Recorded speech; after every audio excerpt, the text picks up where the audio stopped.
We're looking at sources of calling and purpose as we wrap up the calling and purpose inventory this week and move to the purposeful goals assessment next week. Every week, this is a real-time moment, so you are going to take this content and apply it to what's happening in your life today.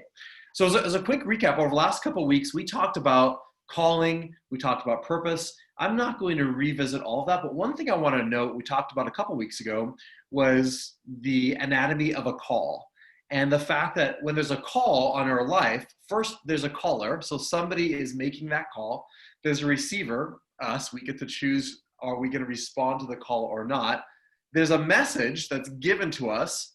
There's a medium, a way by which that call comes, and then there's a motivation.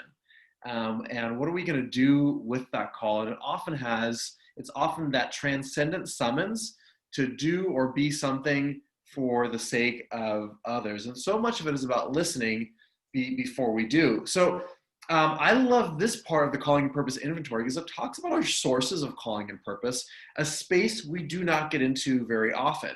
But we receive calls from a wide range of people, from different people and from different places. And sometimes we sense that call by things we see in the world. Other times those calls come through somebody directly.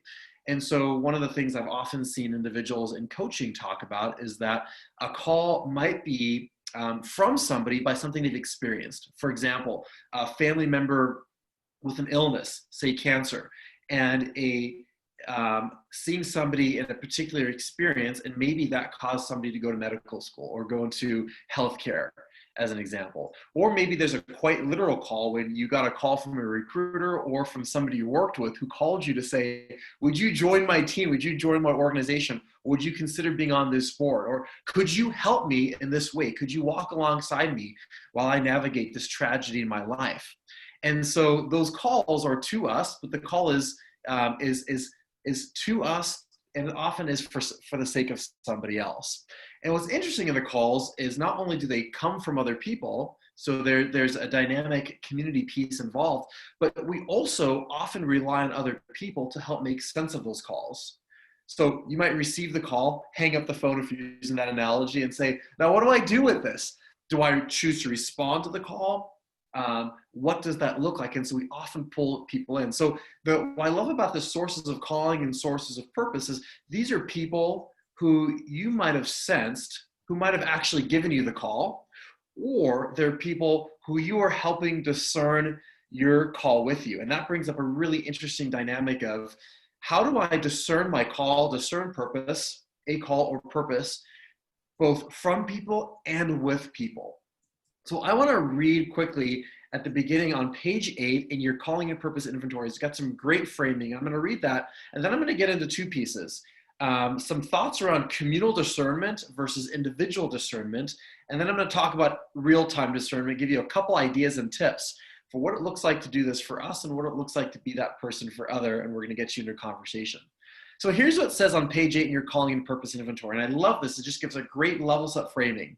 It says, when you completed the calling and purpose inventory, you were asked to identify the different sources of people who have shaped your calling.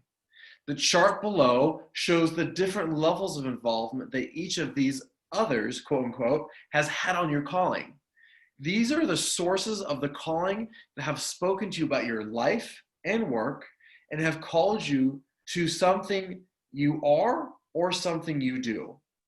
I love that. Something you are or something you do. There's a being and then there's a doing. They include a lot of others who have spoken deeply into who you are, who and why you are. If your calling came from many sources, which source had the greatest impact? And that's what leaves it off for you with that bar chart. What I find amazing is I look at some of the range of people here. You might have one of them is very strong. So maybe there's a strong sense of calling from parents, or a strong sense of calling from siblings, or maybe it was your significant other. Some of you might even be a boss, or some of you that might be low. Even kids or God. You might find that it's high across the board. There might be a theme of you have actively found that sense of call, that sense of purpose in others. So looking at your bar chart, anytime you see data on yourself, there's something to become aware of. I'm often interested in what's the story behind it. What's your interpretation of what those bar graphs mean for you? And when I look at mine, when I have a coaching conversation with somebody on this particular part of the tool, there's a tension that is between communal and individual. And so there's this differentiation tension, a sense of self, a sense of others, a sense of who you are and what you believe you are called to do. So yourself, and so the extent to which you are listening to understanding what that call is from others, or as you see it, or sense it from God, and simultaneously a connection to what others see in and around you regarding what you're called to be or do. And so calling and purpose doesn't happen in a vacuum. If I feel called to move across the country or take a different role or serve on a board, that doesn't just happen alone. My wife is part of that. My kids might be part of that. My family will have things to weigh in. So here's some of the tensions.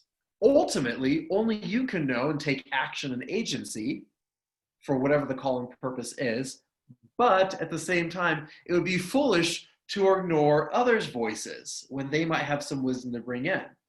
And we know from psychological research, we tend as humans to avoid disconfirming evidence. So if we think we should do something, we tend to only go to the people who are going to tell us. And so it's interesting to think about who are the people who might give us contrary evidence or contrary advice, but might help us think a little bit more clearly about that. And then sometimes some of the voices we've identified might be very helpful, and some of them might be hurtful, and it might depend on the season. And so there's this dynamic interplay between communal discernment and individual discernment, which makes me also think one of the best ways I think about discerning others' voices for me is how is my voice for others? So a couple rules I've had is if I'm helping somebody discern, I'm very careful to make sure I let them have their own agency. So I had somebody just this weekend ask me some discernment questions, and I had to work really hard to say, let me not tell you what I think you should do, but rather give you the agency to make the choice. I'm just alongside you, and ask them questions. How can I continue to ask questions that I don't know the answer to that would allow somebody to process? And ideally helping them see beyond themselves. I found that some people on my list right there have been both a mirror and a window. Some people are a mirror and they help you, they reflect to you. You can see yourself.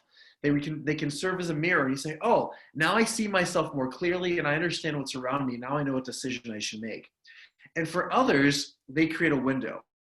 And it might be a window into something that's right in front of us that we missed, or it could be a window into the horizon of something that we did not see, but they opened up the possibilities for us to look into. So a couple things to think about. When I think of real-time discernment, with this list you have on page 8 and page 9, what are the characteristics of the people who've influenced your call the most? What are the themes? Who might be influencing you right now who's worth paying attention to you? And how can you engage in listening with them without listening just to them? It's important to listen to them, what advice they have, but what does it look like to do it with them where they're going to wrestle through that discernment and not just give you an oversimplified answer? And ultimately, I think one of the things that's fascinating for me when I look at this is that I believe we need different people for different reasons in different seasons. And so if you think about what is that thing right now that you are discerning or processing through, and as you look at that list, who are some of those people? What are some of the themes? Who are you relying on right now? And who might you seek out in order to walk through the process of discernment and clarity as you understand what you are called to and how that's evolving and changing as you shape and mature too. And even the moments we're in right now might be giving you new insights in self-reflection and introspection. So I'm excited for this conversation that we are going to be getting into right now. And